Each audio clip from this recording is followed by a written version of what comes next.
Aquarius, welcome back to the channel. It's me, OU, with a tarot card message. We're going to jump right into your reading using the Golden Universal Tarot deck today. So, can you like, share, and subscribe to the channel? Like, share, or subscribe to the channel. Like the video. Subscribe to the channel. Allow the message to grow and spread throughout the algorithms. Let's see what the universe has to say in regards to your energies today, Aquarius. The knowledgeable one, the eccentric one.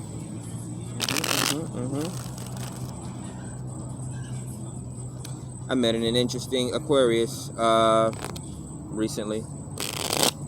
I say interesting because my dad's birthday is 10 days before mine. He's an October 6th Libra. And he's been married to an Aquarius for 20 years. And I just met a feminine Aquarius. Very interesting. Subtle communication. We'll see what the future holds. Let's see. So this could be something for you as well. What's this? Maybe you're trying to make friends here, Aquarius? Yeah, that is a sign of friendship, right? Alright. Let's see. Yeah, 4 of Cups, communication, friends. You're sifting through. Okay, so this would be fake friends. Okay. So you're sifting through your social medias. This could be unfriending people that you don't communicate with, that you don't know, that you don't talk to, that don't react to your social media posts. You know, people that there's no substance there with. Like, why are we even friends on social medias? Would I even be friends with you in real life? That sort of thing. Like my professional page, my writing page on Facebook. I don't friend any people that talk in Ebonics. I don't have any female friends. There's just certain things I don't do on that platform or on that channel. And then on my personal Facebook page, we let it all hang out. We get real. That's where the real shadow work goes down. I know they so tired of me, but I see the subtle change though. You know, start somewhere. Your friendly neighborhood, guru? What do we call them? Exorcists. We have the 9 of Pentacles, the harvest. So this is doing business in your community here. This is a harvest coming towards you. When people see the value in you, then you have an industry there, right? And I had an aha epiphany moment, man. I was watching all these old videos and these old documentaries and recent photos of like old abandoned black communities where like the buildings were abandoned, ran through, tore down, or literally looked like they were just burned down. So even when we talk about Tulsa, Oklahoma, and how it was the first city to ever get air bombed, right? Talking about friggin' Nagasaki and Hiroshima. But literally in our own country that we're living in, we had a whole system and community that just over years and years, they kept bombing. Say, for instance, barbershops. Barbershops were getting bombed. Churches were getting bombed. Hospitals were getting bombed. Family businesses. Black people were very creative. See, the way that society looks now is the upside down world of what society looked like then. Black people were very fortunate. They were very powerful. There were black people here before colonials even touched down. So there were a lot of businesses and a lot of systems, the 5 civilized tribes, all those sorts of things that happened before the colonialness and the corporation of the United States of America was created over the native territory. God damn, Aquarius, this is delivering a lot of energy and a lot of information. Yes, science this is. I guess this will be history. But yeah. That's how shit be, man. 4 of Wands. Again, foundations. It was very positive. It was very, I was going to say flamboyant, but it was very prosperous.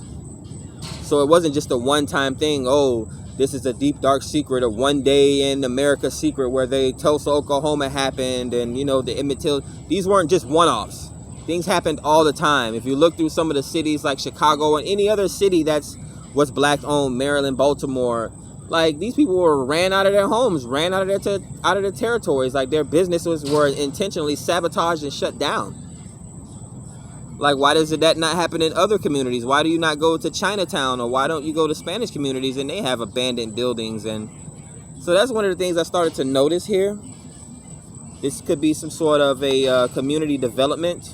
I'm not sure if this is philanthropy, but if I keep getting messages like this, I'm going to get pissed off. We got 4 of Swords.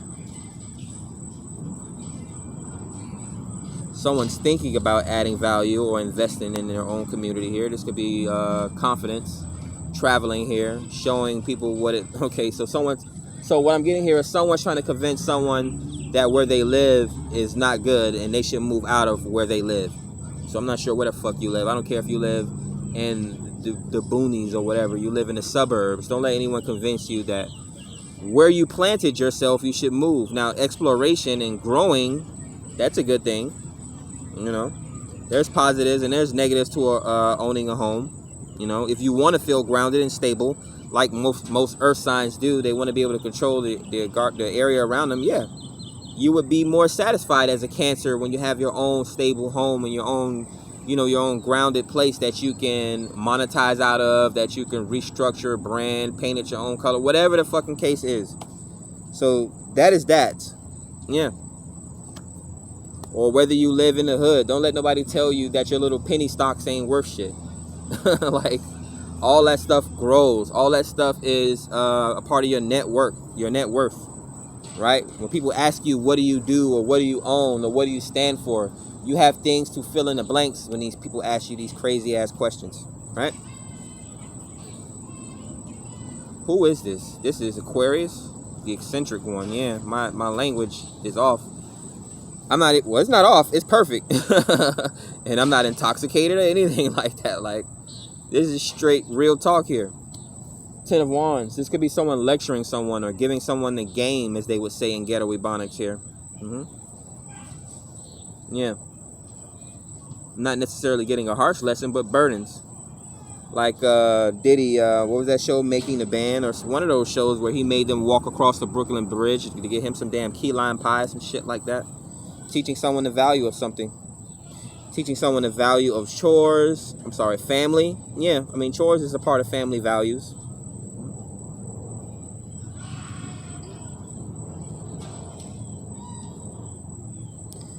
I feel a lot of love coming from this reading here. Yeah, so this could be some sort of a tough love. Even the way that I'm talking here is kind of rough around the edges, right? Talking rough around the edges to someone, but it's illuminating someone, telling someone what the truth is. Hey, if you keep doing this with your private parts, show them a picture of STDs on the internet. This is what your Johnson is gonna look like if you keep doing that. Like, okay, I see what this is. You have 5 of Swords, lost in the sauce here. Not knowing where you fit in, possibly. This could possibly be moving from one home to another, one city to another. Again, that's what you deal with when you convince people to, when people convince you or knock you off your square, basically. Again, when you don't stand for anything, you fall for anything.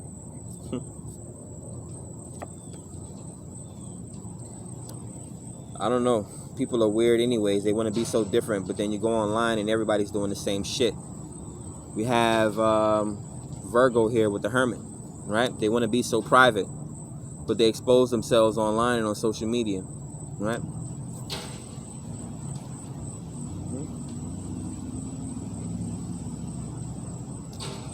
These ghetto philosophers and whatnot.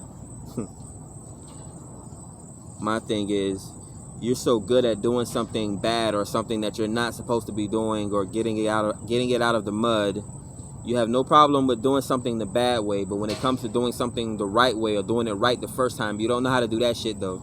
You don't know how to be clean cut and be honest and be truthful. All you know how to do is be cutthroat, right? And when that same energy is reflected onto you, then you're asking God to give you a chance, or you're asking where did all the good men go, or you're trying to figure out how you got yourself in a situation that you can't get yourself out of.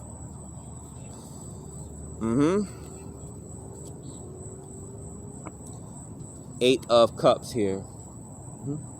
Walking away or exiting a situation before you even have a solution to that situation here. But this is traveling here. We have a lot of traveling. Either someone's trying to walk away from their problems, or they're not dealing with their emotions correctly. This could be solitary confinement as well here. We have the 4 of Swords and Virgo right on top of each other. This could be jail or prison. We have the Hangman, and we have 4 of Wands here, and we have the mental health issues with the 5 of Swords, confusion. Yeah, this is like a caged bird here. Last message. Cancer here with the High Priestess, the Pisces. Yeah, this is someone's intuition being affected, or their mental state of mind, or their emotions. Now, this could be someone going into some sort of a Zen state or a channeled state. I wouldn't say more or less obsessed or possessed, right? Because we could flip the B into a P. But it's more of, I think they're being triggered here emotionally here, or their mind is in another place and their body is where it's at, right? It's where it's at. This could be reading, though. This could be expanding your knowledge here. Someone could be locked up, or they have locked themselves away, locked themselves to their own devices, and they're attempting to force some sort of an evolution, spiritual awakening, or some sort of an understanding of what's going on around them.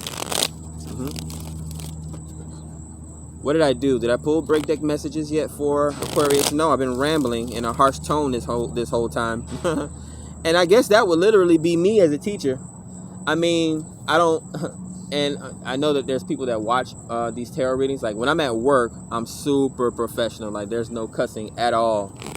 But yeah, I guess if I was a real life teacher in real school life, you know, planet Earth, Earth school, I guess that's how I would teach people. I guess I wouldn't necessarily be dropping F-bombs and shits everywhere, but hey man, you gotta talk to people real. We have the strength, yeah. You have to give people, like, imagine how many, as a soccer mom, if you're watching this, how many times have you tried to talk in a nice tone to your children that were disrespecting you, and you had to go, oh, wait till your father gets home. And that child does not listen to you until the voice of that father or that masculine comes into that home and say, boy, didn't you listen to your mother? Right? So, yeah, sometimes the best teachers are pain and embarrassment. All right? But that's what I have for you today. We don't need to break that message. And as we got a taxi cab with 444 on it. Actually, 444, 4444. So that's a big ass synchronicity. This could have something to do with the home life, grounding yourself, your stability, structures, foundations, possibly even legacies and lineage. But yeah, man, we are entangled in 4D energies at this time. So better get in where you can fit in. Last train to Paris, last train to the astral realm, to evolution, to divinity. People are still stuck in the 3D, while people are already tap dancing in the 5D. Then you got people like my ass struggling to drag you mofos out of the 3D into the 4D. We got to get there, man. We're on the internet. This is the age of enlightenment. Anyways, catch you guys on the next one. Hopefully you enjoyed. Peace.